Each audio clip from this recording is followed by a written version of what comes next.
We're so excited to have you all here. Good morning, buenos dias. Welcome to the Consortium for English Learner Success, our November convening, and also our last convening for this year. We want to thank you so much for joining us. My name is Vanessa Aramayo, and I am the Executive Director at Alliance for a Better Community. And it's an honor to join my colleagues together with Californians. Together, we co-chair the consortium, and we're accompanied by 6 additional advisory members. Those include Asian Americans Advancing Justice, the Education Trust West, Early Edge California, Unidos US, Loyola Marymount University's Center for Equity for English Learners, and of course, the California Community Foundation. The Consortium for English Learner Success is composed of nearly 100 civil rights, policy, research, philanthropic, educator, and community-based organizations. And we work together to really focus on the prosperity of California and Los Angeles County by advocating for an education system that fully supports the needs and embraces the assets of English learners and dual language learners. The creation of this consortium, for those of you who are new, could not have been possible without the support and the thought partnership of the California Community Foundation. Valerie Cuevas has been that thought partner and supporter for many years. It's my pleasure now to welcome Valerie Cuevas, who's going to share a few words. She is a senior program officer at the California Community Foundation. She directs CCF's education programs and leads a dedicated grant-making team to develop, scale, and remove barriers to evidence-based support approaches that support the whole learner from birth to K-12 to post-secondary.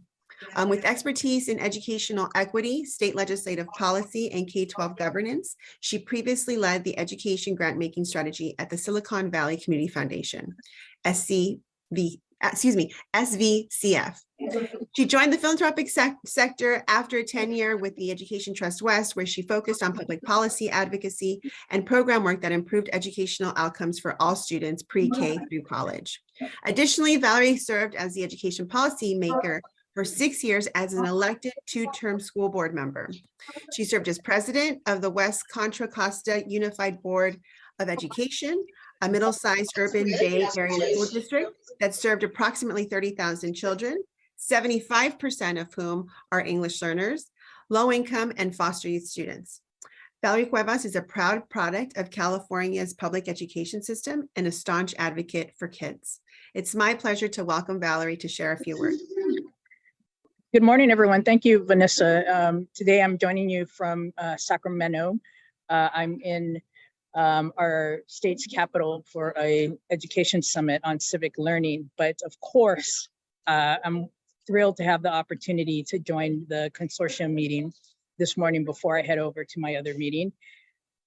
As I'm in Sacramento, I'm reminded that regardless of what part of the state you're in and you're working from today, and we know that our work specifically focuses on the Los Angeles region, we know that newcomer students are being served by our schools up and down the state.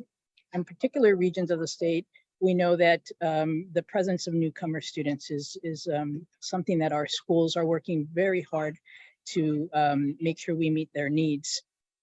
At the California Community Foundation, we're proud to be a partner with the consortium, as well as through our partnership with a number of other philanthropic organizations. Collectively, we support the work of the consortium to demonstrate an opportunity where we can have practitioners, policy thinkers, advocates, students, parents, families, just everybody in that critical mass of support that we need to uplift the success of our students. And we specifically are proud of our partnership in support of our newcomer programs at Los Angeles Unified. You'll be hearing more about that today. But through that work, we're able to provide support for wraparound services to support the newcomer academies pilots at 3 high schools. Most importantly is to remember that our schools are trying very hard to meet the needs of all our students, and newcomer students are in fact some of our most vulnerable students, many of whom are arriving at our schools as refugee or migrant students. And so the conversation today is going to be particularly important. It's a way for us to continue to be committed to increasing opportunity and serving the success and ensuring the success of all our students. So thank you, everybody. We really appreciate you being here for the consortium this morning. And I know we're going to have some thoughtful conversation. With that, I'll turn it back over to Vanessa. Thank you, Val. It's wonderful. I also want to mention that we are really fortunate to have the support of not just CCF, but Sobrato Philanthropies and the Gates Foundation. None of this could be made possible without that support. Now I'd like to dive into today's agenda. It's the hope of the advisory committee that during today's convening, you will be able to learn more about newcomers in California. There's also going to be a panel. It's going to be focused on that, highlighting the work that has been happening in the state when it comes to newcomer education. We will also learn from Internationals Network and their comprehensive approach to the education of immigrant and refugee youth. We have three amazing panelists that are with us, and they will be sharing their insights and experiences on this topic. Today, we will hear from Liliana Vargas from the International Schools Network. We will hear from Dr. Jose Posada from the English Learner Services offices at Los Angeles Unified School District, and Sam Finn from Oakland Unified School District.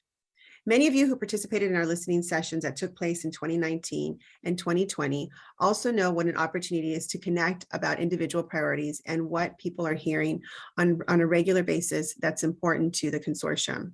The consortium has always been rooted in hearing from parents, students, and practitioners directly, and we continue to pride ourselves in that. Today, we will take some time to review the 6 priority areas that we came up with together a few years ago and continue to serve as a foundation for our policy agenda. We want to make sure that we have time to hear from everyone as far as what's important to them and hear what it is that is still resonating with folks. We will take some time also to review our priority areas. We will have breakout groups later today where everyone will have an opportunity to share about the work they continue to do in these priority areas. We will also have time to discuss what should be next for the consortium. What should we be prioritizing? How should we think about what is ahead for English learners and dual language learners, as well as how we're communicating this to outside audiences. After our time together in the breakout rooms, we will hear from 3 advisory members on the most recent policies affecting English learners at the federal, state, and local levels. Our time together will help us to identify and prioritize opportunities for collaboration in 2023. We all know you've heard this before, but we do just quickly want to share this slide one more time to remind any new participants of our goals as a collective group. There's going to be a list of goals that are included in the chat. Please feel free to respond, to react to any of these. We wanted to make sure that we are giving enough time to also hear from you all in the breakout groups. So with that, I'd like to start transitioning us over to the next piece and hand the mic over to my colleague, Dr. Elvira Armas, who will be leading the next section of the agenda. Dr. Armas is an affiliated faculty member and the director at the Center for Equity for English Learners. She's brought an amazing panel together today that will shine a light on what our practitioners and our leaders are doing in real time for our newcomers. Dr. Armas? Thank you so much, Vanessa, and good morning, colleagues. We're so glad to see you in this space. It would be fabulous to have you do a chat introduction, just your name, your organization, and maybe one word that captures the spirit in which you enter our learning space today. On behalf of the Consortium, the Center for English Learners at Loyola Marymount University, I'd like to welcome you and thank our panelists who will bring with us together today their expertise as we focus on meeting the needs of newcomers. We know that California enrolls approximately 150,000 immigrant students, representing about 14% of English learner students. Newcomers come from many different countries and diverse cultural backgrounds, and the students come to school with various levels of educational experience, speaking a wealth of a variety of languages. We know also that newcomer is an umbrella term for foreign-born students who have recently arrived to the US. They may include, but are not limited to, asylees, refugees, unaccompanied youth, undocumented youth, migratory students, and other immigrant children and youth. And you'll hear more from one of our panelists about the landscape of newcomers and who they comprise across the nation. Today's focus on meeting the needs of newcomer students is an example of how the Consortium Advisory, with your input, designs these meetings to provide opportunities to hear from the field and consider implications for policy, practice, and research aligned to the consortium values. You heard that part of our work today will be a return to the values. receiving input from you about what priority areas lie ahead based on your roles and your experiences. And we know today, in the case of today's panel, we will specifically focus and uplift on 4 of the values that we identified in our policy agenda. One of them is the opportunity to think about how our panelists exemplify an assets-based approach to EL education, including dual language learners. That's one of our consortium values. The other is the idea that we're responsive to EL diversity typologies and include a whole child approach. So as we're listening to panelists, think about the alignment to our values as a consortium. The third is the opportunity to think about equitable access to course, college, and career opportunities. What does that mean through the lens of responding to the newcomer group as a typology of English learners? And the fourth value that will uplift in this alignment is the opportunity to think about how do we fully equip ourselves as educators to respond to newcomers? The panelists will share expertise and insights on systemic approaches, curricular and instructional practices, professional learning and resources, and policy implications informed by our perspective, where we will acknowledge the strengths and abilities of newcomer students and recognize and assist that newcomer students navigate challenges with our support. The other perspective that you'll hear is how we identify ways to support newcomer students and their families to ensure that students receive the appropriate services and resources to benefit their success. We'll hear also about opportunities for building partnerships with parents, local communities, and organizations to ensure that newcomer students experience a positive school climate. We invite you, as you're listening to each of our panelists, to drop questions into the chat. We will have time at the end of our panelist presentations to engage in a Q&A. And I wanted to just share the context in which we enter this panel with the newcomer focus in alignment with the values of the consortium, because it'll inform our full work today, but also to give you a preview of how we've organized our panel this morning. We are so pleased to have 3 experts in the room with us, and I want to briefly introduce them and invite them to just wave. I'm not sure if you can see them in the presenter's view, but I want to acknowledge first one of our panelists, and we have their bios in the chat, Sam Finn, who serves as a senior policy consultant in Oakland Unified School District. He leads Oakland Unified's National Newcomer Initiative, which has as its focus the advancement of the field of newcomer education through collaboration with districts, nonprofits, foundations, universities, and governmental agencies. He's also provided technical assistance and strategic planning for the California Department of Social Services CalNew program. He supported the development of statewide dual enrollment strategies with the California Community College Chancellor's Office. As a teacher, he's worked in Washington, D.C., Berkeley, and Oakland. Welcome, Sam, and thank you for accepting the invitation to be part of this important conversation this morning. We have also with us Dr. Jose Posada, who serves as the Administrator of English Learner Services in the Los Angeles Unified School District, part of the Multilingual Multicultural Educational Division. In his 29 years of service in LAUSD, he has worked as a teacher, a coordinator, principal, director of schools, and now in his current role, leads program implementation, curriculum, instruction, policy, and professional learning in the 2nd largest school district in the nation. Welcome, Dr. Posada. And thank you for your commitment also always to 2 key principles, the commitment to fair and equitable public education for all students, and the commitment to being an advocate for biliteracy, career, and college readiness. And lastly, we have Liliana Vargas, Interim Co-Executive Director of the International Schools Network. In her current role, Liliana is responsible for growing and strengthening the Internationals Network approach. Her areas of focus include organizational strategy, core values, partnerships, policy, advocacy, and fundraising. She has served in teaching and leadership positions at International High School at LaGuardia and at LaGuardia Community College, And as the director of California New Schools Development for Internationals, she facilitated the national expansion of international schools with the openings of Oakland International High School, San Francisco International High School, and now is working closely also with the Los Angeles Unified School District.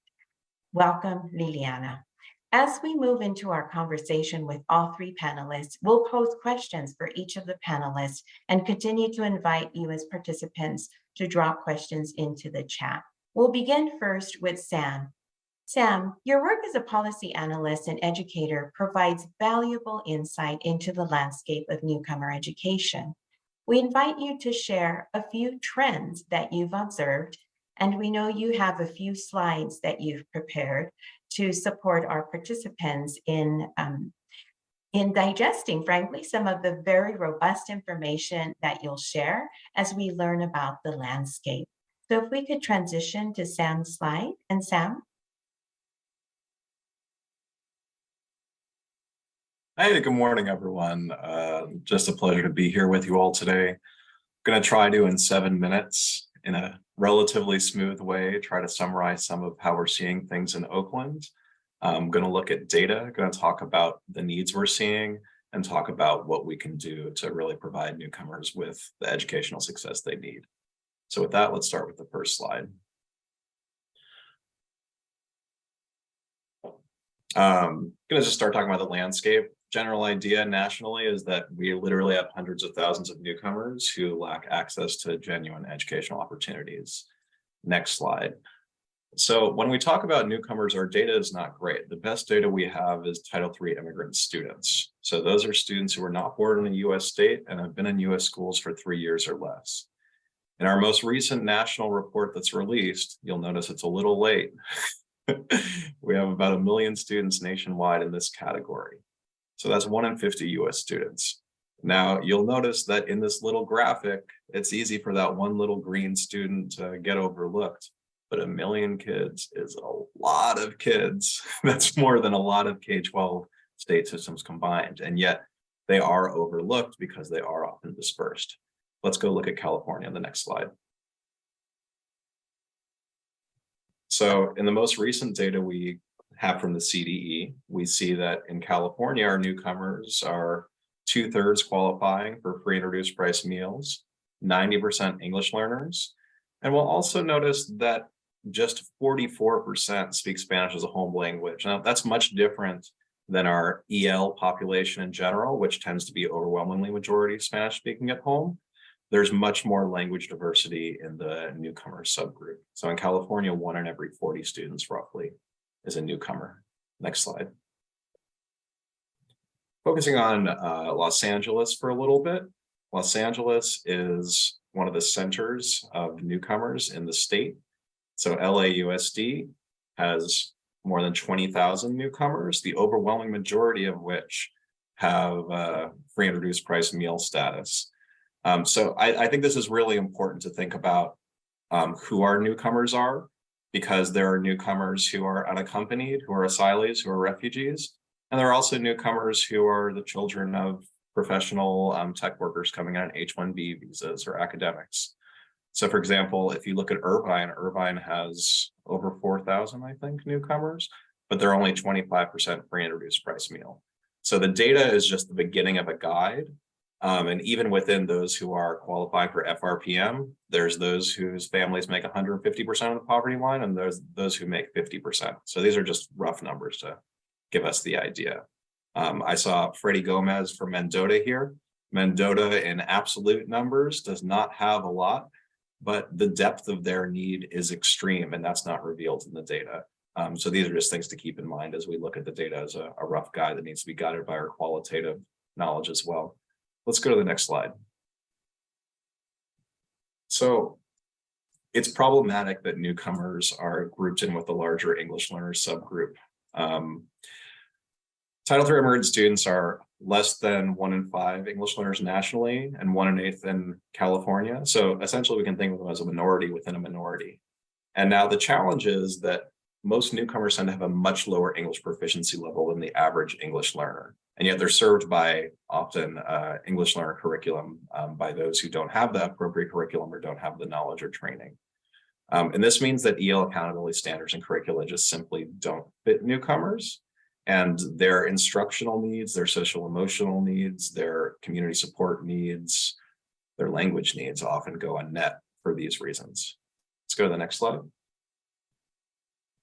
And so the baseline, or I'm sorry, I guess the take-home point from this is that a huge number of newcomers in this country don't get an education, not a real one. I can attest to this because, I mean, the last year I was teaching 2016, 2017, I was teaching a third grade general ed class, 24 students born pretty much around Fruitvale and 5 newcomers, and I couldn't do much for my newcomers because I didn't have the curriculum or the training. And that's in Oakland, the district where we really care. So that's all to say that experts in great schools and teachers and leaders exist, but they are exceptional rather than the norm, and people lack the expertise. We don't have the instructional materials that we really need. There are some great program models out there, but we can't scale them too quickly without, losing our quality. And we really don't have enough data for newcomers to be in the educational discourse and for us to do formative assessment and look at the summative work that we need to do policy making and planning. Let's go to the next slide. I've got 1 minute and 45 seconds left. So what works? We see a few things that you need for newcomers to be successful. You need the well-designed programs, the right curricula, data, and connections with CBOs. So let's look at well-designed programs first. On the next slide. So you need to actually have intentional programming for newcomers. You can't just throw them into mainstream schooling without support. You can do in-school academies. You can do standalone international schools. You can do pull out, push in, something, depending on your context, but you need to think of what you are doing. You can also do Saturday classes in summer school to really get that acceleration going. Next slide, let's look at curriculum. So we know that newcomers need things that they can access in terms of their language. If someone's telling you, well, if they just use their strategies, teachers could do it. No, don't trust them. That's not accurate. That's like telling a physics teacher, well, if you just use strategies, you could, differentiate for the biology students in your class. That doesn't make sense. Let's go to the next slide. The curriculum is really important. We need better data. And newcomers have such different needs than the typical L student that we believe they need their own distinct data designation to be planned for in LCAPs, to be looked at by policymakers in the CDE, and for us to be able to understand their outcomes and figure out how to place and support them properly. This means essentially they're absent from our educational discourse at the local, state, and federal levels. So we need a distinct data definition. And last slide. The final thing we really find we need with newcomers is community support to support basic needs and social services. If you think of Maslow's hierarchy, we need our newcomers to have housing and food and healthcare and the ability to stay in this country legally. So many districts, including Oakland, including LA, including San Diego, including really everyone who's on this call, we found great success collaborating with CBOs as well as local government, as well as faith-based organizations in providing these crucial services for our kids. I think that's me at time right now. Sorry for things I missed, but I'm glad I could do that brain dump with you all. Dan, thank you so much for that insight. You gave us already important food for thought. How can we go beyond the data that's afforded to us to think qualitatively about the characteristics of newcomer students in our context? How can we challenge ourselves to think about the insufficiencies in curricula that are meant for mainstream students and those that are meant for EL students and newcomer students, to think about developing capacity within ourselves and our educators to be responsive to that. And we'll continue to hear more from you in a bit about your thoughts on how that can be done at the local level. We ask if there are any questions that they are dropped in the chat as well to inform our Q&A. And we transition now to Dr. Jose Posada. And we want to start the conversation with Dr. Posada by centering who our students are in a way that really does uplift the qualitative aspects of what we want to consider and the strengths that our newcomer students bring to our context. And Dr. Posada, we want to start with hearing your thoughts on, as a leader in the second largest school district in the nation, how do you include newcomer student voice, assets, and experience to guide your district's approach? Thank you so much, and good morning, everyone, for this great opportunity to share the great work that is happening here in LA Unified. I would be remiss, though, without pointing out that this is, work of love. It begins with the leadership that you have at the district level. In our case, our executive director, Lydia Costa-Stevens, is definitely a champion when it comes to voicing concerns and needs, at the state level. So that's one point, right, that is extremely important to outline, is whose voice is out there moving the work forward. But also the community organizations that, support this work. And, for us here in LA Unified, we are grateful and thankful, to the California Community Foundation, Great Public Schools Now, the Hewlett Foundation, and of course, International's network of schools, for the work that they do and how they support us to make sure that we provide supports to our international newcomer students. For us, really, it begins by, how we identify students. We, understand that, the common term is newcomers. We choose to use international newcomer as a way to identifying our students, which gives them a different voice, when they are in our classrooms. So identification in what we call our students is extremely important. But to the question, how do we bring, a student voice? It begins with, the intake. Our approach to, meeting the student. We understand that they have had tremendous, difficult journey, to our country. And we want them to understand that we're here to support them. So for us, is beginning, the conversation with them as we welcome them in our classrooms. And of course, hearing them and listening to them, not just to, pay lip service, but to really do what they are telling us to do. And oftentimes our newcomers, are coming here, as you will hear in a moment, from two of our international newcomer students' voices, that they are here to learn, they are here to thrive, and just we as adults need to provide them with that environment. So that's pretty much, in terms of, the support, that we begin. It's just the first step. And of course, I'm sure, I'll have an opportunity to talk about the strategies that are utilized in our classrooms to support our international newcomer students. But with that, Dr. Armas, should we play the video?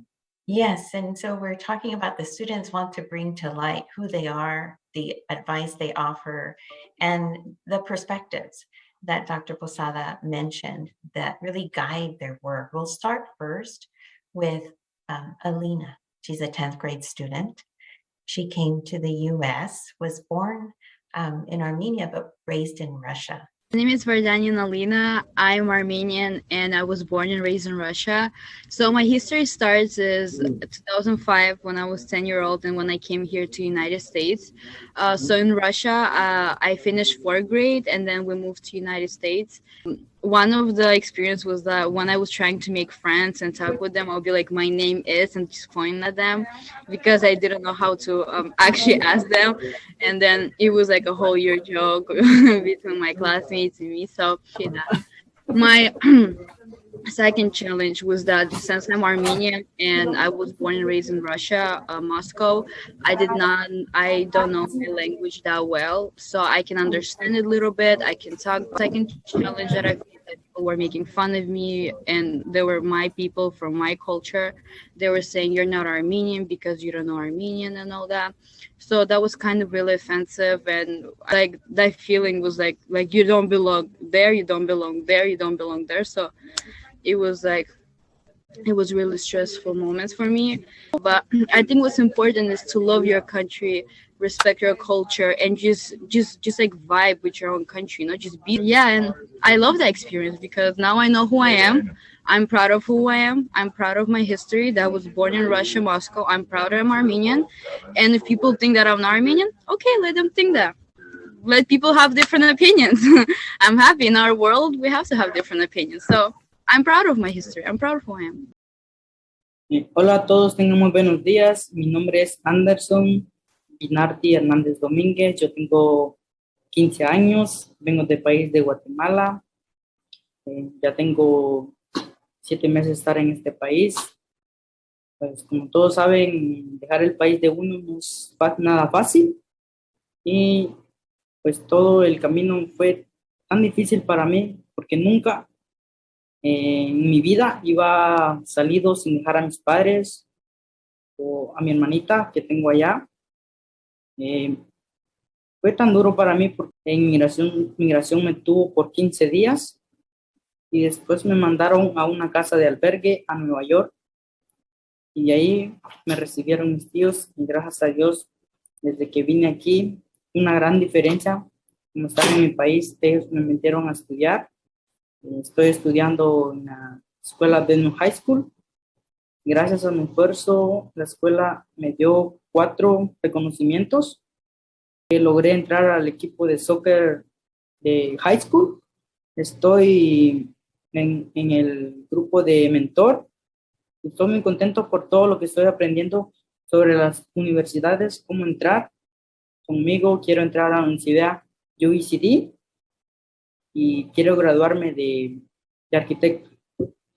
Gracias, todos tienen muy buenos días.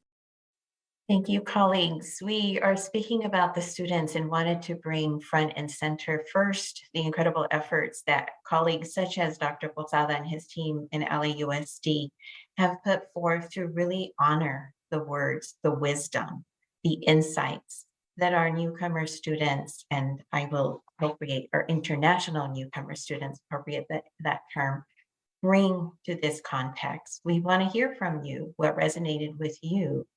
That's part of what drives our why. It's part of what drives the policy agenda that our consortium put together, recognizing that the EL typologies, such as international newcomers, are important to attend to. And so thank you, Dr. Posada, for the insight on what you have as practice put into a systemic way in the Los Angeles Unified School District to bring first the voices of the students. And so we'll hear now from Liliana Vargas. We want to have this next question come to you. The Internationals Network offers a comprehensive approach to the education of immigrant and refugee youth. What have you learned, and can My you name is share Verdania about Nalina. systemic approaches to identifying and meeting students and family needs, such as those that were featured in our student voices? Liliana? Great, thank you everyone for having me, and so that I could share a little bit about the partnerships we've had with Los Angeles and Oakland. You can go to the next slide. Before I answer that question, or to set up that answer to the question, I want to tell you a little bit about internationals and how we ended up where we are right now. Internationals Network partners with school districts to open schools and academies to transform education for multilingual learners. We currently have 31 schools and academies in 9 school districts across the country. And in California, we're in 4 school districts. So in addition to Oakland, San Francisco, and Los Angeles, that was mentioned in my bio, we're also partnered with West Contra Costa. And we have 7 schools and academies in California right now. But before internationals, the schools actually started before the organization did. And it opened in an effort to serve multilingual learners so that they could succeed in high school and be prepared for college and for careers. Seeing that the traditional models weren't working for, or leading to success for the multilingual learners in the schools, educators from the first schools designed, innovated, created approaches for classroom instruction, student support, and teacher collaboration that came out of the academic and social emotional needs of students, right? So starting with the students, and this approach came to be defined as the Internationals core principles, or the Internationals approach. So you can go to the next slide. So people, and one more. Oh, you know what? I think you're going to have to press a few to get them all. Thank you. Great.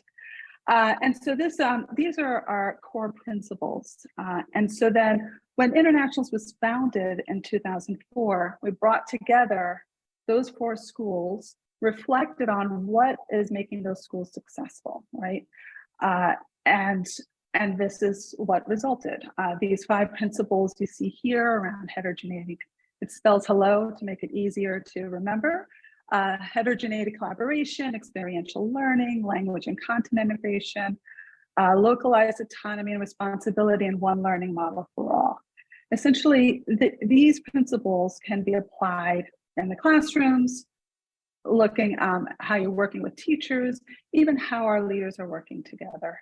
And I share this history and how we got to these 4 principles because of what we've learned around the systemic approaches. We learned that we need to, the starting point needs to be with the students, right? Not with compliance. The policies that are in place to protect the rights of multilingual learners are essential. However, those aren't the goals. The policies around education for multilingual learners aren't the goals. Right, we often see administrative barriers that make it hard for schools to do what's best for students. We need to start with who the students are, what their needs are, and look at what kind of flexibilities there are to respond to those needs, be it academic or social emotional. So if you move to the next slide, just to give a sense of how we're doing this with the different schools and districts that we work with. We start with student-centered, individualized approach. Okay, these are our essential practices that when you look at this schools or academies or what we're looking to see, these are some of the things that we're looking for and that we're striving for to ensure that students again remain at the center. Jose mentioned student intake. Right? That's a critical piece. We got to know who the students are, what strengths they bring so that we can build off those, and what supports are needed so that so to be sure that they can succeed in school and that they get the necessary supports. You can see here a lot of the word collaboration. It's one of our core principles, but having a team structure in the schools is also an important piece so that students aren't lost. Every student is accounted for. We know every single student and they're seen and they're heard.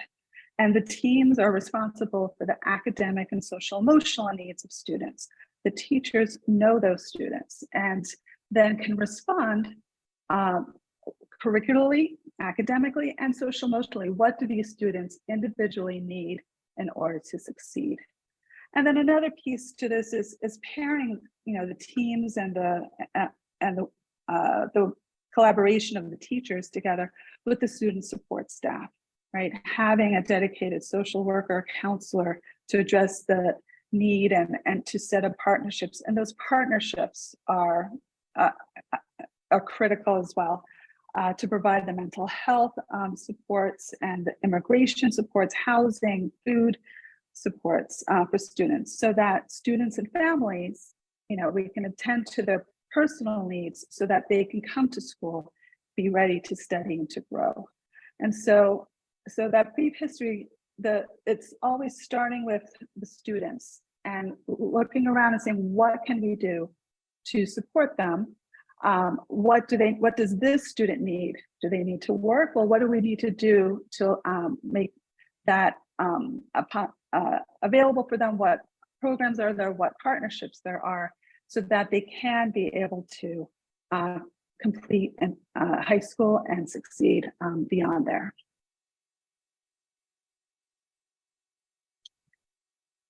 Thank you, Liliana. In providing the opportunity to really think about meeting students where they are and looking for diversity and also opportunities within the system for flexibility, as you highlighted.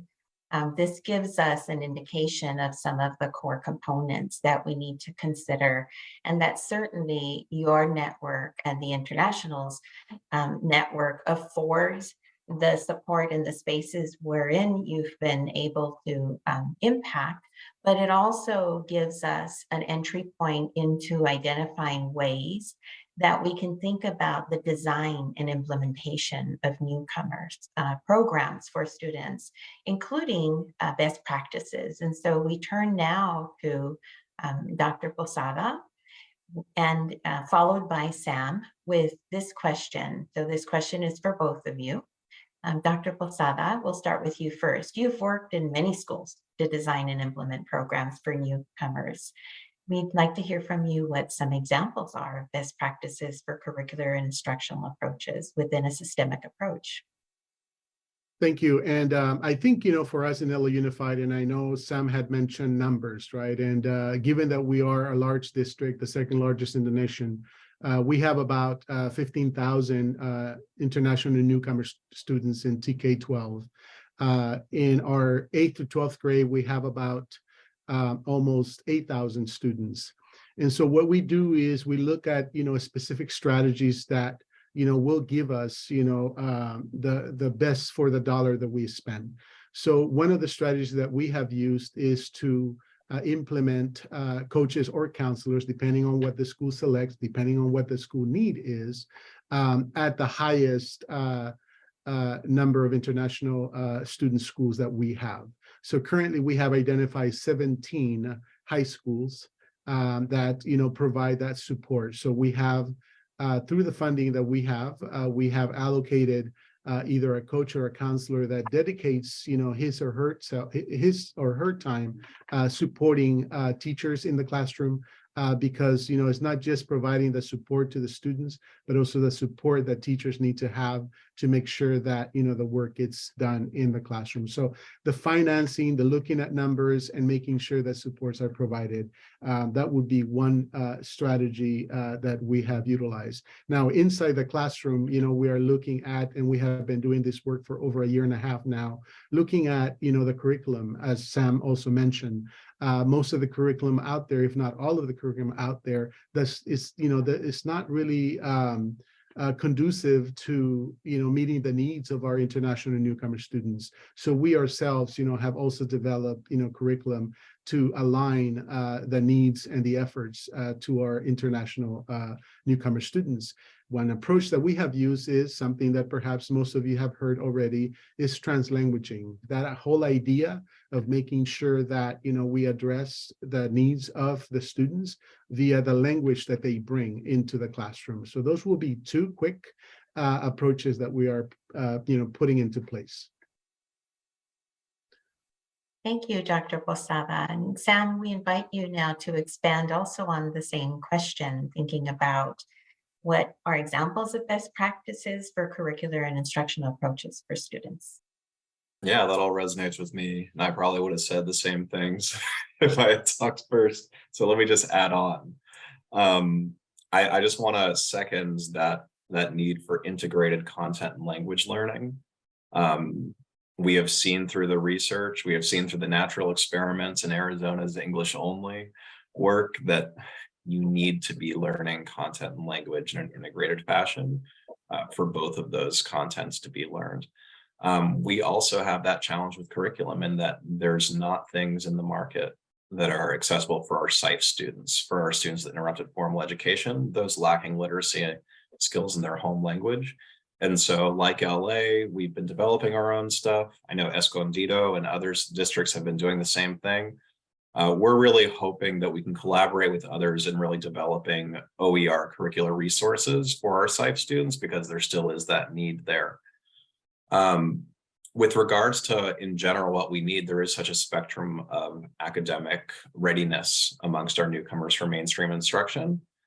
Some will be able to access that mainstream instruction if they have the appropriate scaffolds that go along with the curriculum.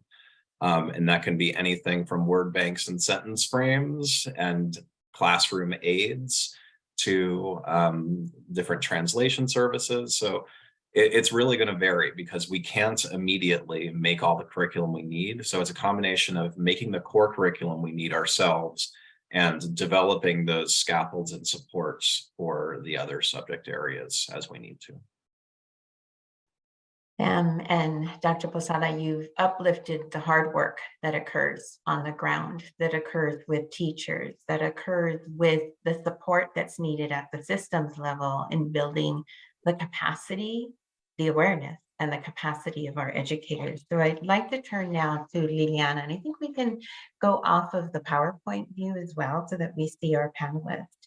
And Liliana, I'd like for you to share, given what we've explored thus far, what are some kinds of, or what are kinds of preparation and resources that are needed at districts and they're needed for teachers of newcomer students to help us think about how to implement research-based practices and also how to grow our knowledge base about practices for this group of diverse students?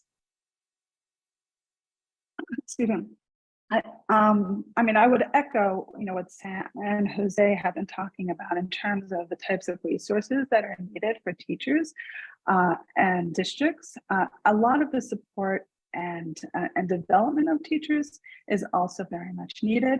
The teacher pipeline, right now, we have a sort of shortages of teachers who are prepared to work, with students, particularly in specific content areas. And so thinking about teachers' preparation and training and for working with this population is critical. Teachers don't know what to do, and curriculum itself is also not a silver bullet.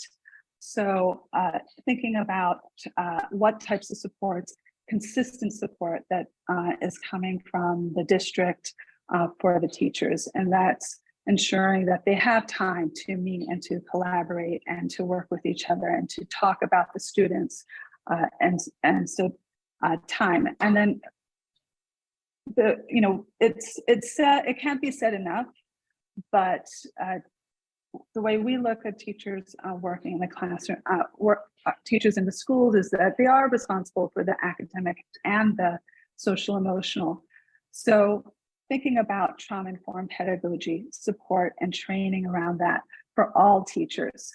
The culturally relevant, approaches that can come through project-based learning, and how are we getting teachers to collaborate to do this work? They know who the students are and how can they adapt, work with the curriculum, create opportunities for students. So and then the support is, again, it's training and support around particularly our content area teachers around what we have as one of our core principles, language and content integration, and understanding that in the classroom, that they're working with, that students don't have to learn English before they can be in credit-bearing classes, right? That teachers can work with students of all different language levels. They need the support and training to do that, and that can happen at different stages of the teacher pipeline.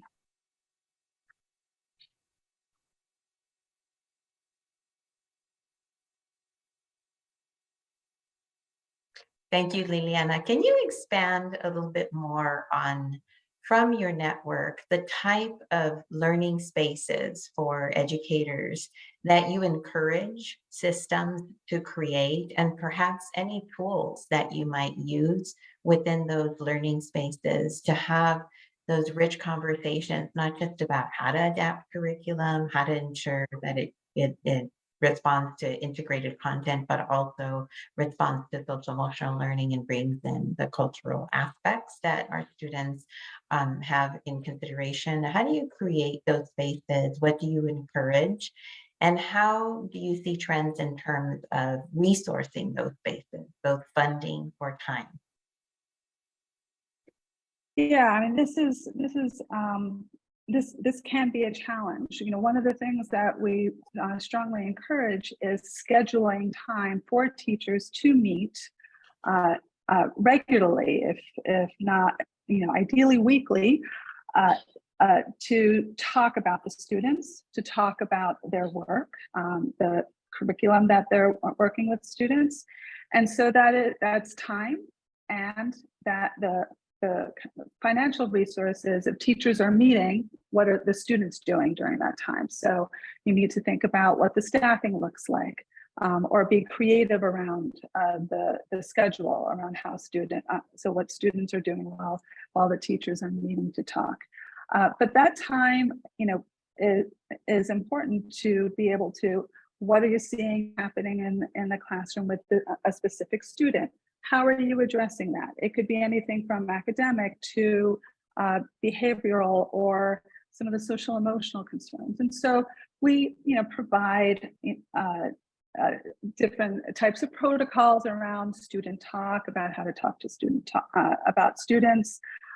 We have some curriculum feedback, protocols for people to talk to each other about the curriculum that they're bringing to the classroom, and how they're all working in unison around an approach to support students. So students don't have to learn, how to learn from the different teachers, that all 5 teachers have a different approach to the work, and then they have to figure it out for each teacher. If the team is in unison around how they're the strategies that they're using in the classroom, or the way they're getting students to work together, then it's the exponential ways that students can learn how to work this way is it works great. So again, it's time for teachers to meet, to collaborate, to talk about students, time for the development of teachers, whether it's during that teacher time, after school, which might require paying teachers professional development time for additional training and support. And so those are some of the resources to keep in mind. Thank you so much for that. And I see that Jenna also dropped in the resource page on educator collaboration. Appreciate that. And before we come to our last question for all of the panelists, I'd like to turn to Dr. Posada to provide your insight also how within LA Unified, you've created spaces for collaboration, but also like for us to think about how you prioritize the placement of teachers in newcomer classes, and then how you support those teachers to really be able to enact what you envision as quality programs for newcomer students. Thank you. And so I would like to begin by, really clarifying, right, that, the teachers that we have in our internationals network academies, these are teachers that, were introduced to the idea and bought into the idea. So we have not personally assigned teachers per se to say you are going to be in this academy, but rather, through the efforts of understanding our international students and the need at the school site, a very specific need that where our academies are located, that has been, the push. And so the work that is currently being done to prioritize it is to make sure that their schedules, right? They do form, a group of teachers in, a given, type of schedule, meaning that they are self-contained. For example, the 6 teachers that we currently have at one school, they do share all of their students. So the priority when you're working on the master schedule is to make sure that these teachers, are placed first in terms of who they will receive as students. Of course, you're looking at international newcomer students, very specific group. But that's the number one priority, is to give, the room and the space for the International Academy, in this case, to function, outside, everything else. Now, leadership, also is a big part, because as a leader, as a principal of the school site, you must know what your next step will be in terms of growth, because that's what we see. We see that approach, working. We are getting, excellent results. So more students are coming. And so how do we grow from there? So that's what we look at, leadership from the forefront. Wonderful, thank you. So part of what we want to turn to now is from what our panelists have shared. We'd like to end our last question and then open it up for questions from the audience here, from our participants in our group today, we'd like for each of you panelists to share with us what you believe policy and advocacy efforts can advance the field of newcomer education. What are the top 1 or 2 policy and/or advocacy efforts that will help us collectively move the field forward? And I'd like to start with Sam. Yeah, thanks, Elvira. You know, in my first 6 years teaching as an education nerd who cared a lot about everything, I'd never heard of the term newcomer before until I had my kids in my classroom. And that's a problem. And I think part of that is because newcomers are not recognized as a distinct subgroup. The simplest, most foundational thing we can do in our policy advocacy work is ensure that newcomers are actually a distinct data designation in state and federal systems. Without being a named subgroup with their own data and own expectations, they will be missing from curriculum development, from policy planning, from the educational discourse. And just as we are starting to disaggregate LTELs, thank God, from the larger L subgroup, we need to retire this concept of this ill-fitting umbrella English learner group that doesn't really serve anyone. And we need to start thinking about how newcomers are their own distinct population with distinct assets and instructional and outside of school needs. Thank you, Sam. I'll move to Liliana. I echo what Sam said about really knowing who our students are and being able to disaggregate the students and being held accountable for them. You know, another one, this is an issue for all schools, but I would say it hits our schools that serve newcomers or international newcomers, and that's around enrollment, budget, and staffing. And when we think about, and I know this is an issue in California and all the districts, but where the fluctuations of enrollment come and go, but we always know in the middle of the year, our schools are getting students, new students throughout the year. And so, and that the enrollment and the budgets also fluctuate and affect staffing. And so when you're providing the supports and training, for the teachers that are serving these students, and then, their budget cuts, and then the students arrive later in the year and we don't have the teachers to support them. So that it's not a new policy issue, but it is one that affects these schools greatly. Thank you for that insight. And it also really uplifts the point that Dr. Posada was making previously about leaders being prepared for growth and the fluctuation in numbers and thinking about long-term sustainability and how to create a system that will allow for that, both through resourcing as well as matching that with educator capacity. They're really important policy considerations. Dr. Posada, from your perspective, any very key policy or advocacy efforts that we should keep at the forefront? Absolutely, and I thank you, Sam. It is all about the name and how we call it, and also Liliana about the funding and what comes with that.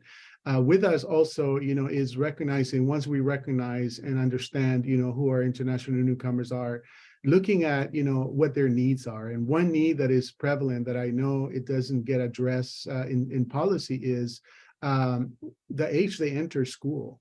Our newcomers, come in between 14, 15, 16. And so they do have really 4 years to complete all requirements. So that would be one look at, policy in terms of, what that would look like. The second part is, when looking at new international newcomer needs, right? In our district, about 80% of our international newcomer students work. They must work to make ends meet here as well as abroad, the families that they have left behind. So the schedule that we have, the traditional schedule from 8 to 3:30 doesn't work for them. So looking at ways to think outside the box when it comes to scheduling, programming for our students.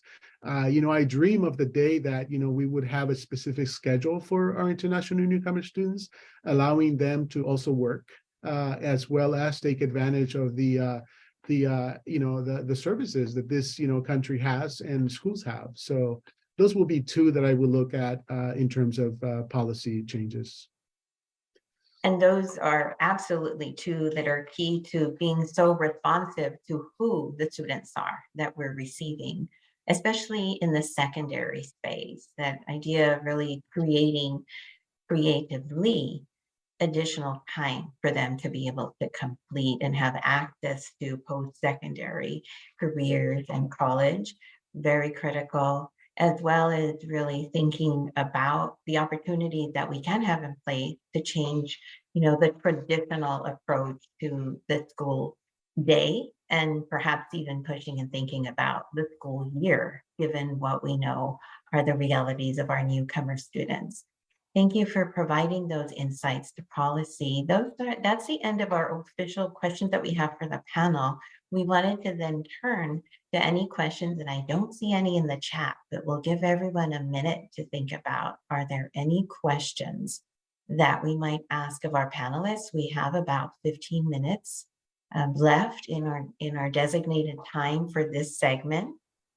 And as we're doing that, I'm going to pose a question to anyone on the panel. We've focused a lot on secondary newcomers in our conversation, and certainly the International Network is very responsive to that space, but we are seeing an increase in number of newcomers in our elementary settings. And so I just want to, as our colleagues are formulating questions and we're waiting for them to come into the chat, I wanted to open that up for our panelists to share any insights that you might have about what you've shared and implications for our elementary students that we are receiving as well.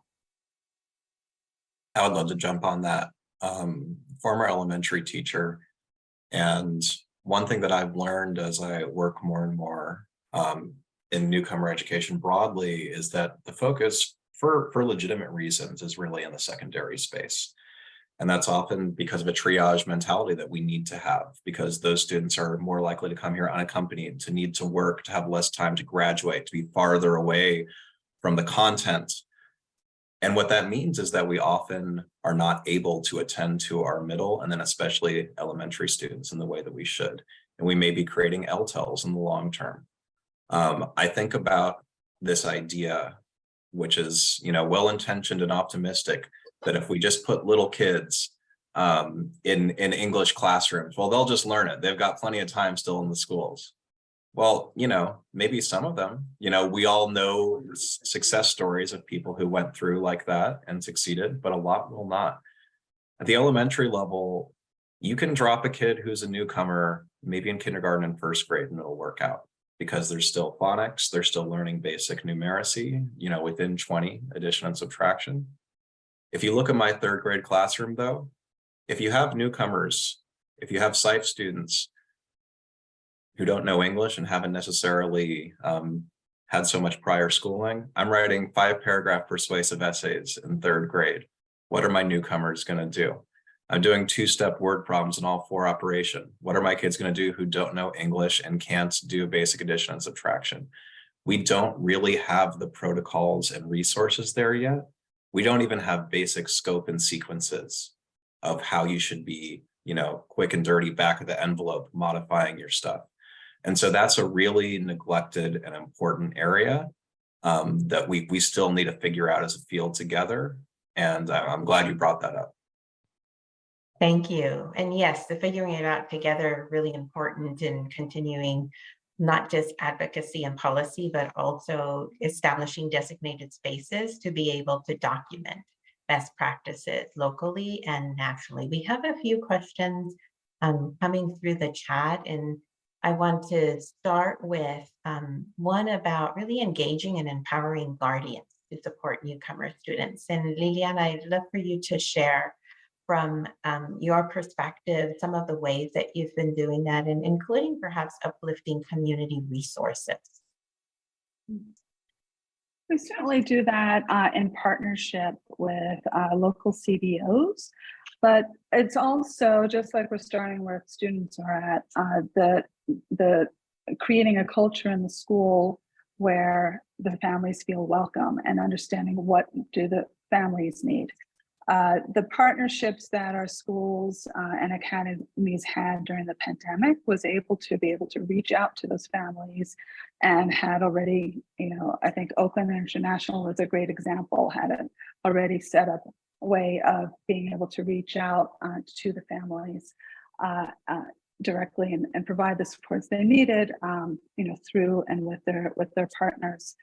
But it's also, some of our schools have parent coordinators that are able to reach out directly to parents at the times that they're available to speak, either through phone or through texts, and understanding what their needs, and having the parent meetings, and teachers again working and calling, and not just calling parents and when there are issues with the students, but also to celebrate. And so I think it's meeting the parents where they're at, just in the same way that we're meeting the students, and being available to them, not strictly during school hours, but when they need to be available. And so, and having that team approach, again, if you know the students, you have a certain group of people that are working with the parents as well. So those are some ways.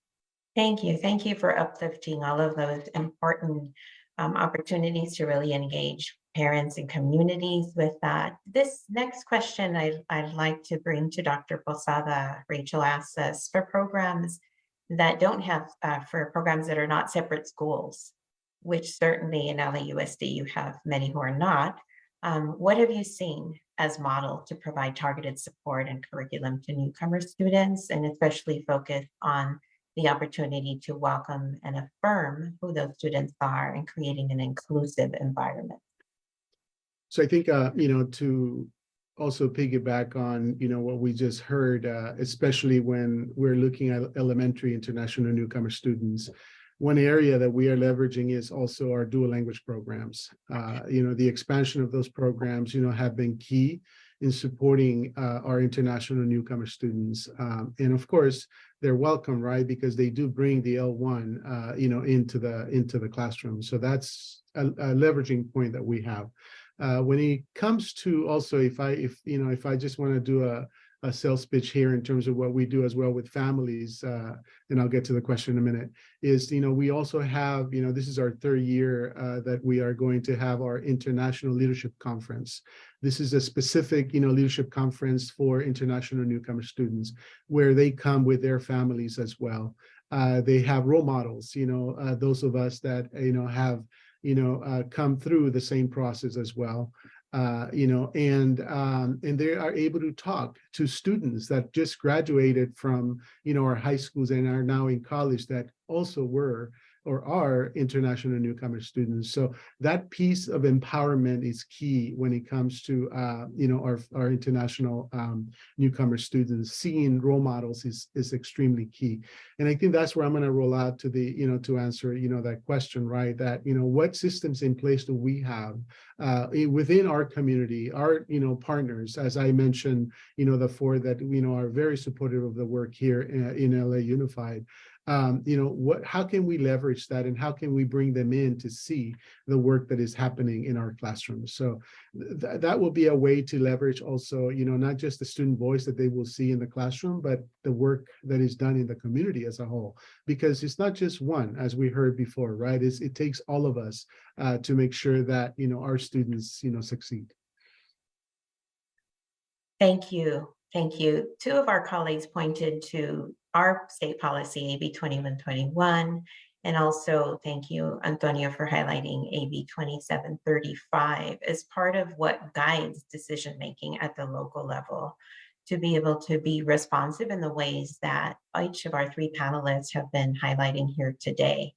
There is also a question about assessment policies, and particularly with regard to primary language assessment, really shifting our mindset to an assets-based mindset, but also putting into place policy that affirms the strengths and the progress that can be measured in primary language assessment. So I'll open up this question to all three panelists. Feel free to jump in. What have you seen as best practices for locally, including measures for primary language assessment, and what might be advocacy efforts to see how we can change that at the state level as well, to have that be inclusive as part of an assessment and accountability system?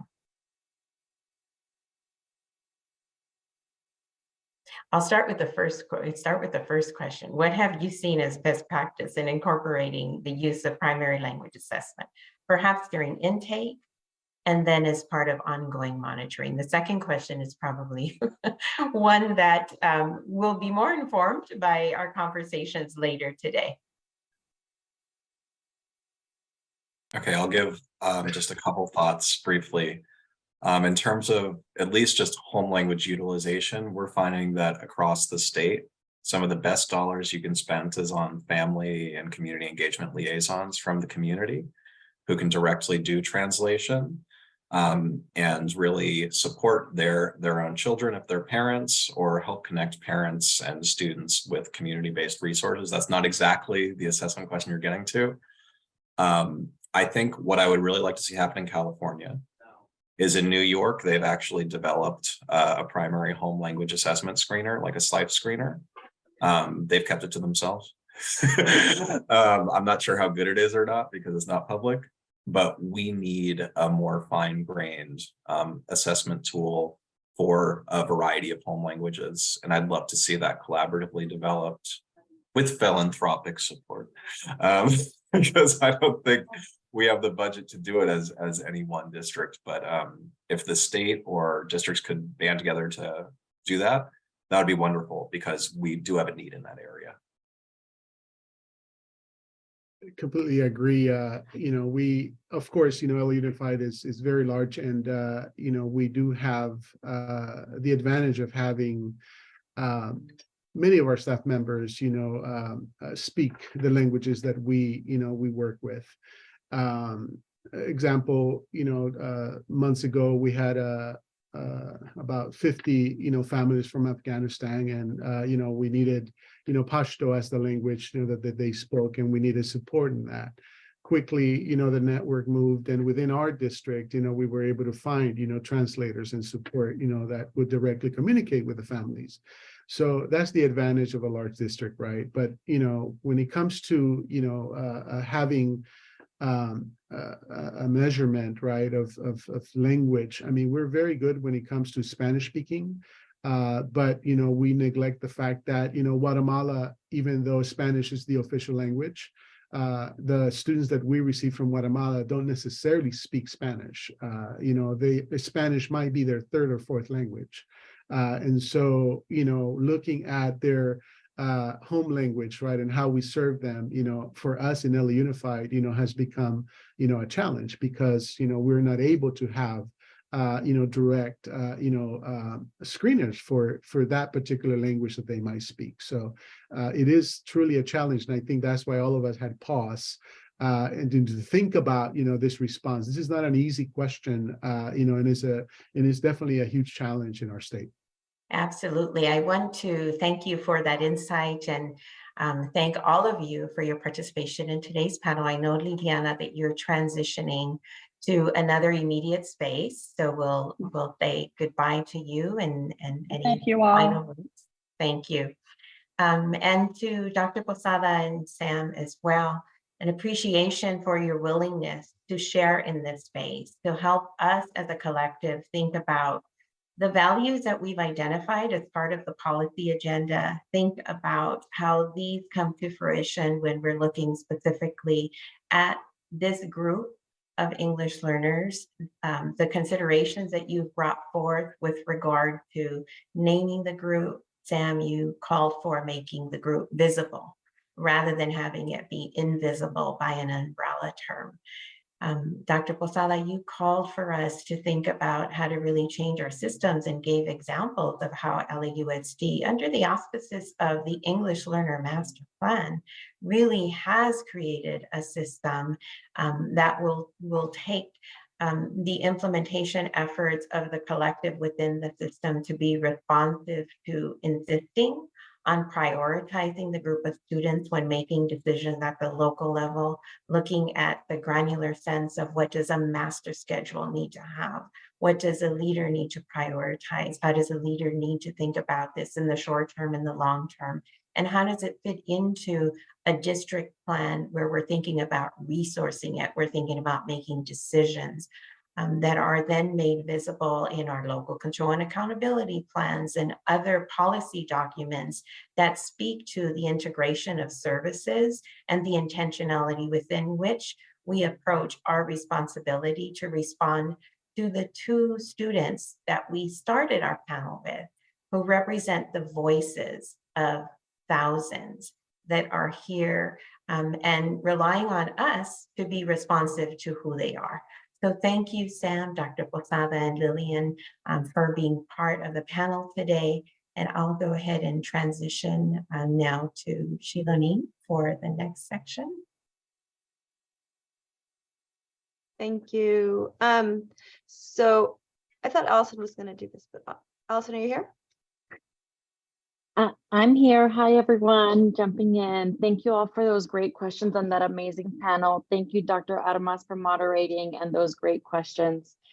So up next, we want you all to stay tuned because we will continue the conversation when we return in smaller groups. We will discuss the 6 different priority areas of the most recent Consortium for EL Success policy agenda. So we look forward to seeing you all in 10 minutes after the break. We also don't want you to miss all the great policy updates that are coming from 3 of our advisory members. See you all in 10 minutes. Hi, everyone.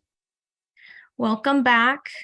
We hope you enjoyed the break and the amazing DJ skills that Ian gifted us this morning. My name is Erica Cervantes, and I serve as Policy and Advocacy Manager at Alliance for a Better Community. I will be leading us through the next agenda item. We will now be transitioning to discuss the consortium's policy priorities, and we look forward to hearing from all of you in this next section. As Vanessa and Elvira have mentioned earlier today, the policy agenda has been created with the entirety of the consortium and the various diversity of voices. In the past, we've had multiple sessions focused on the various priorities outlined in the policy agenda, in addition to multiple sessions focused on various priority areas. We also had several listening sessions with various organizations and partners to hear more about what the everyday issues with impacting English learners and dual language learners. The policy agenda is rooted in hearing from parents, students, and practitioners directly. Given the diverse array of voices that helped create the agenda, we want to continue that and continue to hear from all of you. Today, we will take some time to review the 6 policy priority areas in our 2020-2021 policy agenda. The feedback and conversations that take place during these breakout sessions will really help provide updates as we continue to develop the updated policy agenda that we plan to release in the new year. So a little context on how the breakouts will work. We will break everyone out. Ian will do some of that magic behind the scenes. We will spend some time together to talk about the 6 values of the consortium, which we have listed here on the screen. We will be in groups for about 40 minutes, with the first half of the breakouts focused on values 1 through 3. The second half of the breakouts focused on values 4 through 6. You will receive a note in the chat to remind you to transition over to the next set of values. And right now, my colleague Dalia will drop a document in the chat where everyone will be able to document their notes. You will see that in the document, it has the instructions listed at the top, followed by the questions we'd like you all to focus on. The following 2 pages of the document have a screenshot of the policy values for you all to review together with a little bit more description on what each of them entails and some of the policy priorities behind each of them. As soon as you all get into the meeting room, we ask that you have quick introductions and then assign some roles. So have a note taker, a reporter, a timekeeper, and someone on quality control. So someone, the note taker, pretty easy, will document everyone's answers in the document. The reporter will summarize and share what you've all discussed once we all come back into the main session. The timekeeper will support the group by providing a time check throughout the breakout, and quality control is a role to make sure that all the questions are answered and that they are reminding the group to share the space and make room for everyone's voice to be heard. There will be at least one advisory member in each group, so they will be available to answer questions on the various values and priorities. And the goal really here is to hear from all of you. As I mentioned earlier, the way that Consortium has put together a policy agenda in the past is really collaborative, and we want to continue that. So we really want to hear from all of you in terms of what work your organization/district is doing to prioritize these values and what continues to resonate. And given today's discussion, what should the consortium continue to prioritize in the next policy agenda? So with that, I will let Ian break us out into groups, unless there's any questions that I missed in the chat. Hi, everyone. Welcome back. Thanks for joining us and thanks for participating in the activity. We really want to we have a couple minutes, about 8 minutes in this agenda item. We just want to hear from all of you in terms of what you all discussed in your breakout rooms. What were some things that resonated with all of you and things that we should be looking forward to and using as we start to update our policy agenda in the next year. So as I mentioned, we have a couple minutes, so we won't have time to hear from all of the groups, but there was a reporter that was assigned in each group. So hopefully there's at least a couple brave souls that would want to volunteer for this section and just give us a couple minutes of debrief in terms of what you all heard and what resonated within your group. I'll go. Can I go? Yeah. Okay. My name is Freddie Gomez, and in our group, we discussed the idea of setting up a system for our newcomer students to not only take designated classes, but designated language development classes, but also A through G and ELA classes that support that umbrella of learning for our dual language learners. And, that's not to say that we're going to water down the content. One of the things that we did, the theme or one of the components that we had mentioned is that, scaffolding the content, for our dual language learners. And, that may look different for students and depending on where they're coming into the school, right? As a high schooler or middle schooler or elementary, all that's going to change the pathway. But we did talk about accountability. How are we tagging and monitoring? We did talk about embracing the opportunity that we have in front of us with our dual language learners. It is an opportunity to work with new arrival students and see the growth. And advocacy is another key term that was discussed in our group. And going back to documentation, not being penalized for students not graduating on time.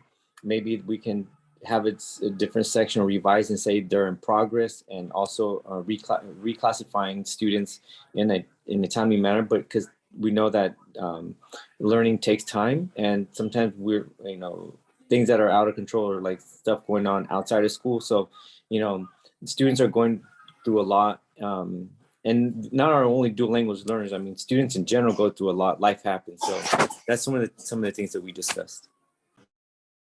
Great. Thank you, Freddie, for sharing. Anyone else want to jump in? I can share part of our group. Yeah. We were in group 2. We had a lot of great discussions, but I think the overall topic that we want to talk about was just policy and advocacy about the policy. One of the members reported that we needed to advocate to have multilingual learners represented across all policies and implementation spaces, such as the UPK3 for dual language learners, in the LCAP, in every policy that we have to look at, that multilingual learners be one of the categories that we look into to add funds for the specific programs.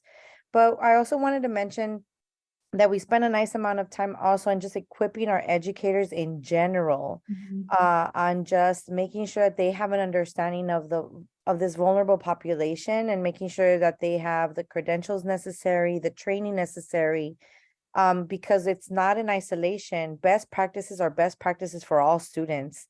And it's not just multilingual learners, but and it's not just them being separate from great conversations or any of these best practices, not to look at students in segregation, but just best practices in general.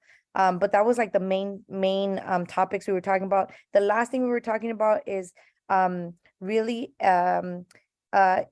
equity doesn't mean equal, meaning not every student is going to get the same programming. Looking at students almost like in individual cases, especially our newcomers, when it comes to the trajectory of the A through G requirements, making sure that that they are getting the services that they need based on their onset of coming to the US and what is best fitted for them, knowing that they may have 1 year left of school before they graduate, or 2 years before they graduate. Looking at every student in an individual case and making sure we advocate for them and that they have the resources to move on. Great, thank you. I saw a lot of head nods, so I think there's a lot of agreement and likewise thinking. So I think we have time for just one more report out if someone else wants to go. Yeah, go ahead, Tony. We had a good discussion, and I'll just make it really quick. I think one of the things that we really honed in was on increasing the teacher diversity. The Black Educator resolution out of LASGSU. But in addition to that, really diversifying our teaching workforce. We need to also include our Latino male teachers, our Native American teachers, our Asian teachers that are missing, right? So our students need to see themselves in our educators.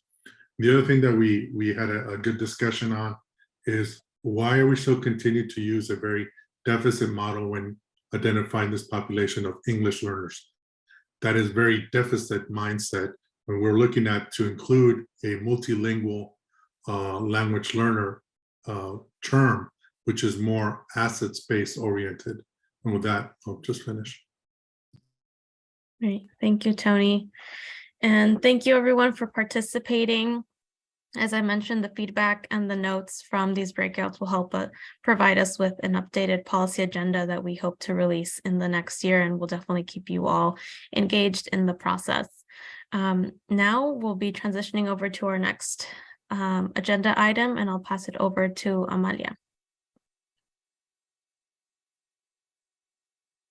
Okay, so I just wanted to give an update from the last time that I shared out with you about the current FY23 federal budget and where that's at. So as I had shared last time, Congress was about to pass a concurrent resolution, which basically kind of kicks the can down the road to mid-December, that keeps the federal government funded at current levels.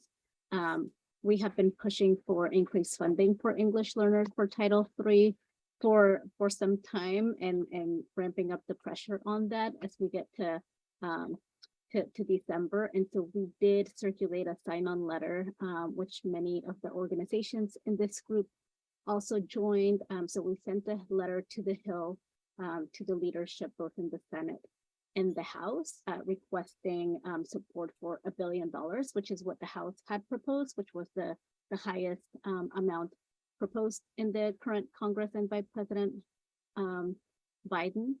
So we had about 90 organizations that joined that letter. And now that we have midterms are sort of behind us, we're gonna hopefully start to see some action in the next month on finalizing the federal budget and hopefully hitting that important key milestone for $1 billion for English learners, which would be the highest amount ever enacted to date for Title III.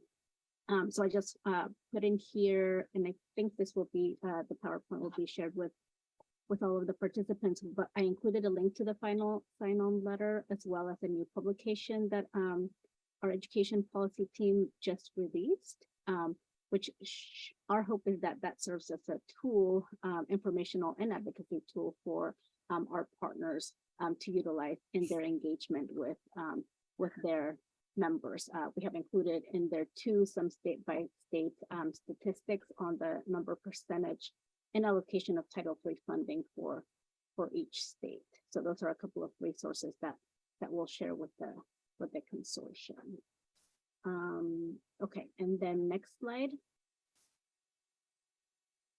All right, and so obviously I'm sure all of you have been at least trying to keep up with the latest on the midterm elections and the kind of where the current landscape is and where the chips are falling, and also how that's going to impact our advocacy at the federal level going forward with the new makeup of Congress and some of the shifts in leadership. So and also some of the unexpected outcomes that we've seen trickle in over the last week. So I'll start with the Senate because that was closely watched by many folks, since that's really been a 50-50 split with Vice President Harris saying the additional vote that Democrats have needed in the last couple of years.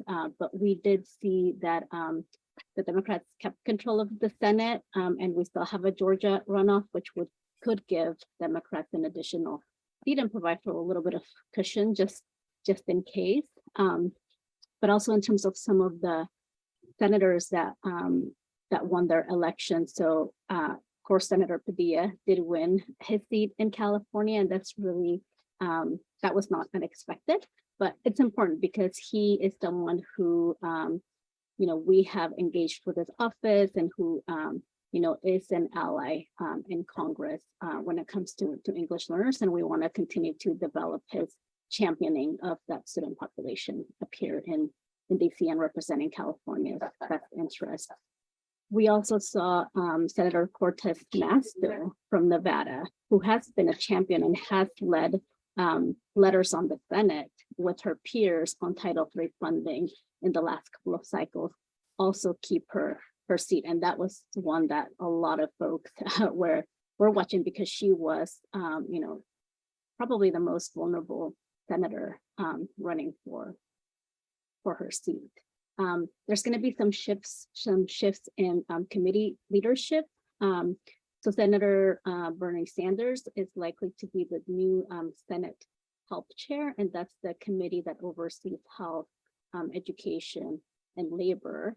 And so he's going to be taking that over likely from Senator Patty Murray, who has been taking that leadership role over the last few years. And so that'll be an opportunity to, to engage and educate his new staff on those issues. And he mostly comes from the issue areas of health and labor. So I think education will be a good opportunity to onboard his office on. And then Patty Murray, who has been a champion of Title III and English learners funding, would move over to appropriation chairs. So overseeing the budget, which actually bodes really well for us. The House is likely to be taken over by Republicans, but by a much smaller margin that many folks previously thought. And we're kind of seeing some of the shifts in leadership there. Obviously, no surprise. Congress member Kevin McCarthy from California, from Bakersfield, right, has been eyeing the speakership chair for for many, many years, but he is facing some internal challenges from his party for that leadership position. And then current Speaker Pelosi is considering, at least that's what the latest reports are, is considering a leadership run. But she's also said, you know, she's going to wait and see until all of the results from the House elections are set. So I will just stop there to see if there's any questions. Obviously, there's still some moving pieces, but definitely, you know, some promising outcomes when it comes to continuing to advance advocacy opportunities for English learners at the federal level.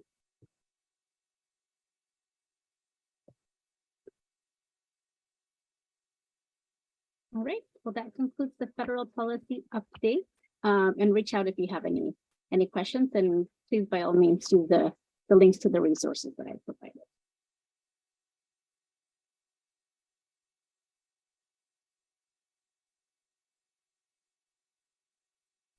Hi, everybody. This is Shelley Spiegel-Coleman from Californians Together, and I'll move forward with the state update. You can go to the next slide. Stay here for a second. I think many of you know, since the very beginning of the consortium, the issue of assessment and accountability for English learners has been on our agenda and has been part of our campaign plans. And we have been, if you've been with us, and many of you have over the years since 2017, we have been talking about the state accountability system, about the lack of transparency and the lack of equity that we look to for the accountability system to uplift for English learners. But today I want to tell you there is an opening, a possible opening for movement on this issue. Next slide. And when I think about next slide, please. When I think about the advocacy that we've been doing over the years on this issue, it reminds me of the quote from Martin Luther King that the arc of the moral universe is long, but it bends towards justice. And I think you'll see a little bit of that today with my short presentation. Next slide. So it's been 9 long years of advocacy that we've been doing together. And in 2013, we had 13 people that flew up to Sacramento and testified in person in the State Board of Education, opposing the definition of English learners for the academic indicator. And that issue was really the issue of aggregating 4 years of reclassified student data with 1 year of English learner data. And when you take the higher scores of the reclassified students with the current scores of the English learners, what you come up with is a picture of English learners that really looks like they're doing okay. And so what we've seen over the years is that the issues of English learners are being masked by the state accountability system. At that board meeting, as I say, we had 13 people. We talked directly to that issue, and we actually published for that board meeting a document written by none other than somebody here in the room with us, Dr. Magali Lava-Dance, Dr. Karen Cadero-Kaplan, and Dr. Lori Olson. So since that date, we have been working on this issue. Next slide. To uplift the inequities of the accountability system and the need for shining light on English learners, we have read and published reports on the LCAPs as to how are the districts either comprehensively or not addressing the needs of English learners. And I think you could see many of you have been on this journey with us. You have been volunteers to read those LCAPs and rate them.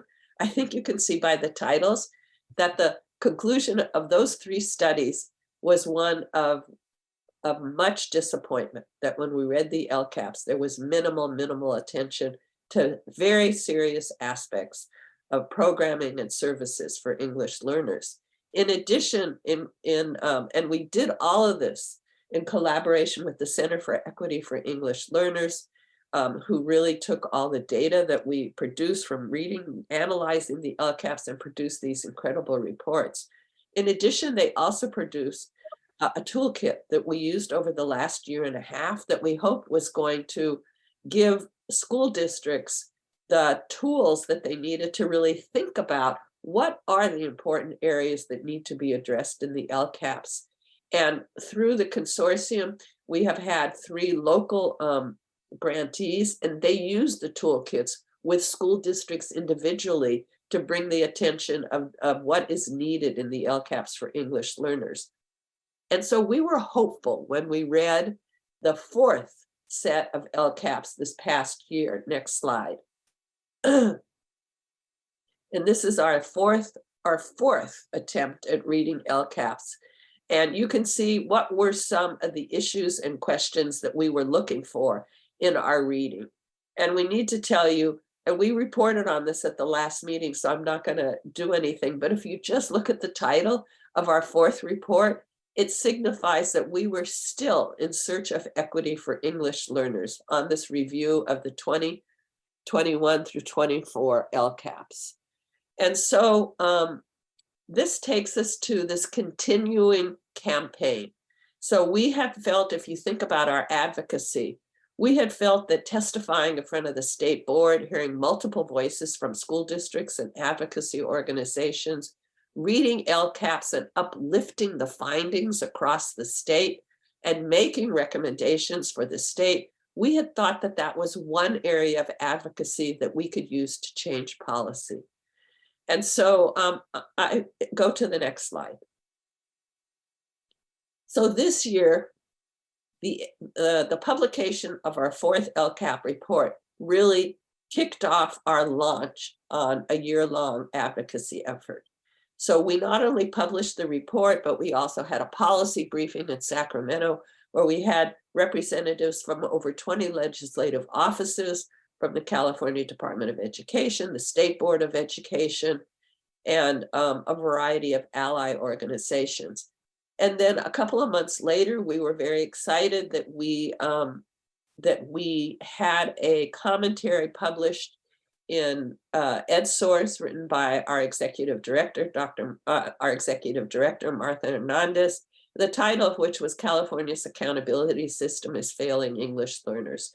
This was published the day before the state board meeting had their meeting on November 3rd, when accountability again was uplifted at the board meeting. And I think we have a link to that. Commentary that's going to be put in the chat room for you all to see. Next slide.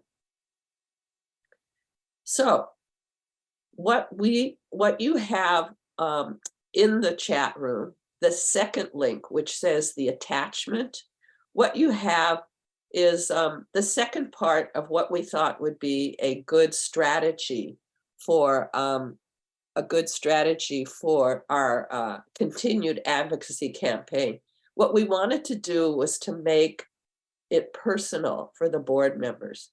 So what we did is we looked at the counties that the board members sit in, and we wanted to report the lack of accountability for English learners in those counties. So here's Los Angeles County, the one that we're all, the one that we're targeting here with the consortium.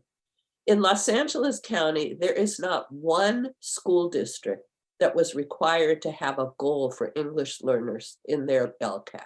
Not one out of 80 school districts. There was not one school district in LA County that performed at the lowest proficiency level for their English learner progress indicator, which was what we looked to for growth. And so that indicator has such a low aspirational level for performance that not one school district in LA County showed up as needing to attend to growth in terms of their English learners learning English. Out of 80 school districts, there's only 3 in the entire county that were identified for differentiated assistance based upon their English learner student group.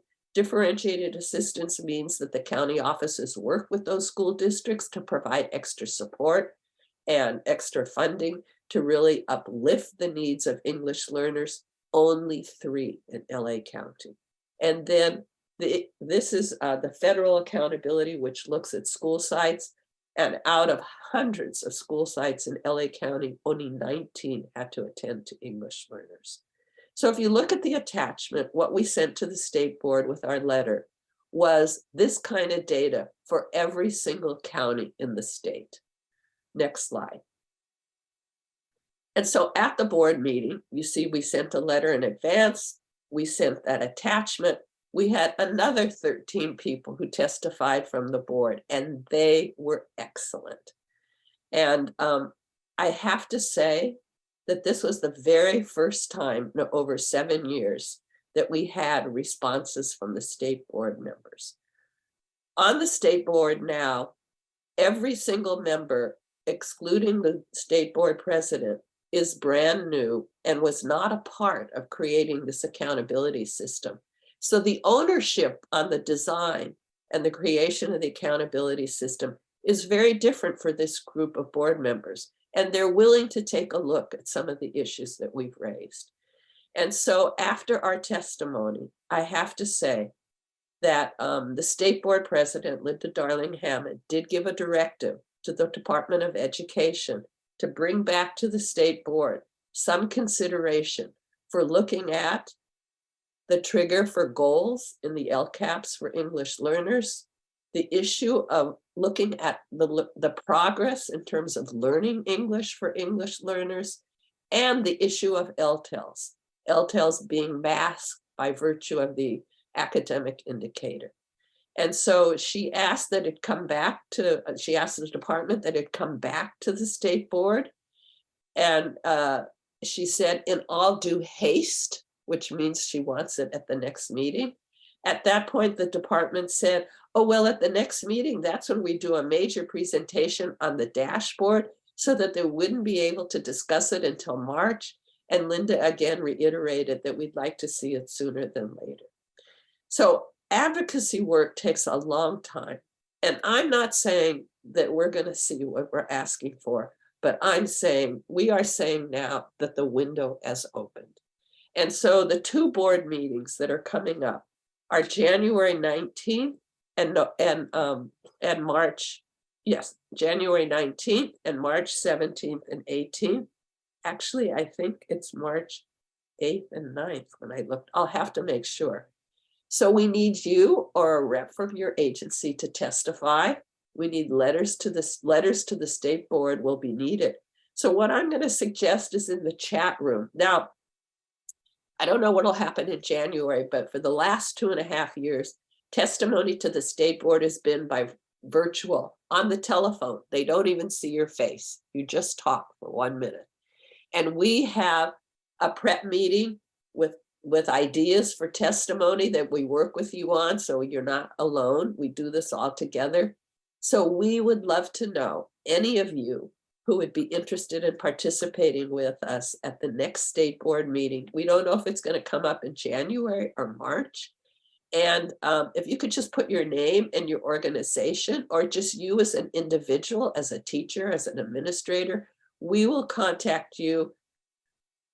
We will contact you sometime after the first of the year. And we really think this is our time. If we have 20 or 25 people who are going to testify this next time, I think our voices will be heard loud and clear.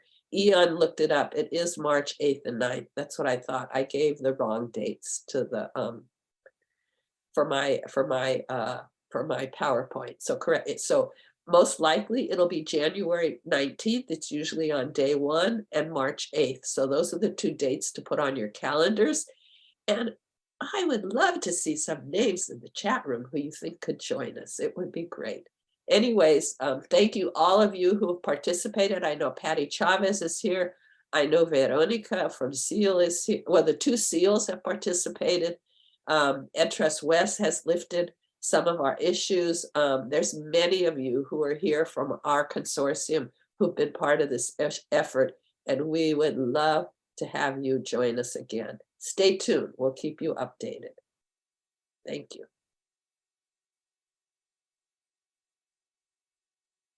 Thanks, Shelley, for that state update. Now I'll be moving into the local update. First of all, my name is Dalia Velasco, and I'm with Alliance for a Better Community, and ABC is a Latino advocacy nonprofit here based in LA. So I am charged with focusing on our work at LAUSD. So if we can go to the next slide, please.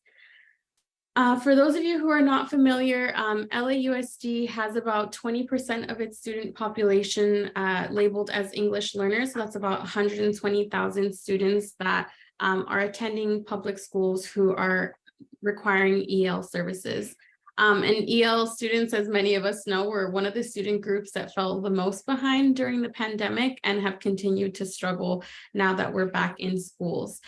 They had fewer accommodations and were left to figure things out for quite a bit of time, particularly in LAUSD.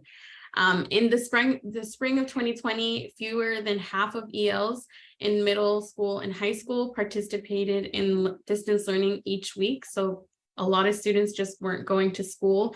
And we've heard so many people talking about all the students that have lost motivation and interest in an education and have either dropped out or continue to fall behind, right? So we see how our EL students were one of those student groups who really struggled during the pandemic. When tutoring was provided for students across the district, only 3.75 of ELs access tutoring, despite the district reporting that in 2021, around the same time that they were doing the tutoring, only 42% of grades earned by ELs in high school, or 42% of grades earned by ELs in high school were Ds and Fs. So there's a need there for more support and more effort put into helping students, particularly EL students, get back on track and the support that they need. So I kind of wanted to paint that picture for you all before I talked a little bit about where ABC is focusing its advocacy efforts right now at LAUSD. So we can go to the next slide. So we've been exploring the possibility of thinking about how we can increase the ethnic, racial, and linguistic representation amongst teachers, administrators, and counselors at LAUSD. I believe it was Tony mentioned this a little bit earlier, so definitely hear you on the need for that and how we need to support students just across the board. Obviously, we need to hire more EL teachers, but we also just need more culturally representative teachers, educators, administrators, and counselors on our campuses to make sure that our students are getting the resources they need culturally, but also linguistically. So we've been meeting with different board members. We've met with 4 of the 7 board members so far to explore what opportunities exist. And you'll see here on the slide that we've looked at different opportunities to try to push for this increase in representation. So you'll see we thought about hiring more TK teachers that are ethnically, linguistically, and culturally representative of LAUSD's student population. We're thinking a lot about how we can provide more specialized training and support for DLL and EL educators, specifically around cultural sensitivity training and other opportunities that exist there. And we're thinking a lot also about how we can retain new and existing Latino and Black educators. I know earlier someone mentioned, I believe it was Tony as well, the Black Educators Initiative and hiring more Black educators. So we want to think about how when we are targeting certain populations to be hired and promoted into these positions, how can we make sure that they're retained there, right? It's one thing to recruit them and hire them, but it's another ballgame to make sure that they stay in their positions and continue to support students. And there's been lots of research to show that educators of color are not staying in schools as long because of these more environmental issues and a lack of feeling supported and welcome in their school. So we also want to think about how we can support the educators that are already in these positions to make sure that they stay there and feel supported. And we're also even exploring how we can have designated counselors to support ELs. Obviously, there's a great need there, and there is not enough people focused on supporting EL students. So we want to see how we can help support students through this avenue as well. So we haven't quite landed on what strategies we will be implementing. Like I said, we're still exploring and seeing what is feasible budget wise, but also what is already in motion and where we can continue to push on progress there. And if we go to the next slide, this is kind of where we are in our next steps, and we want to include all of you in this process as well. So we're working with LAUSD staff to get feedback, as I mentioned, to see what opportunities exist. And we're looking to partner with organizations that represent Black and Latino students, parents, educators, and administrators. And we also want to engage community and students and parents specifically to hear their stories and elevate their experiences to make sure that we are making sure that their voices are heard, but also that we're resolving issues that they're seeing directly in their schools and in their classrooms. And again, we're looking to elevate multi-ethnic and multi-racial support for this within Los Angeles. So this is all still in an exploratory phase, and I think that's where the EL Consortium comes in. We actually hosted the first grassroots organizing work group a couple weeks ago, and we will be taking this resolution to that work group to hear more feedback from you all directly, and make sure that we are including your voices and including your insights into what could be most helpful and supportive to students. In a couple minutes, once I finish sharing, I will share in the chat a survey. If you're interested in going or just joining that work group in general, this will be one of the things we talk about. But if you are interested in joining that, I can drop the survey in the chat and you all can sign up, and we will follow up with a next date. We don't have a date quite yet, but we will likely be meeting in the new year. And then finally, outside of the grassroots organizing work group, we will also be generating some sort of letter of support, and we hope to garner your all's support, whether that's through signing on or eventually joining us at the LAUSD school board and speaking in support of a resolution like this. So as that continues to develop, we will make sure to include you all in this. I think the more the closest next step will definitely be the organizing or the grassroots organizing work group. So I will drop that link in the chat. But with that, I believe I'll pass it back to Shilonin, who will take us on our next steps as we wrap up the meeting. Thank you, Dalia. So we have a couple extra minutes. So I wonder if anybody has maybe one question for either the federal, state, or local updates.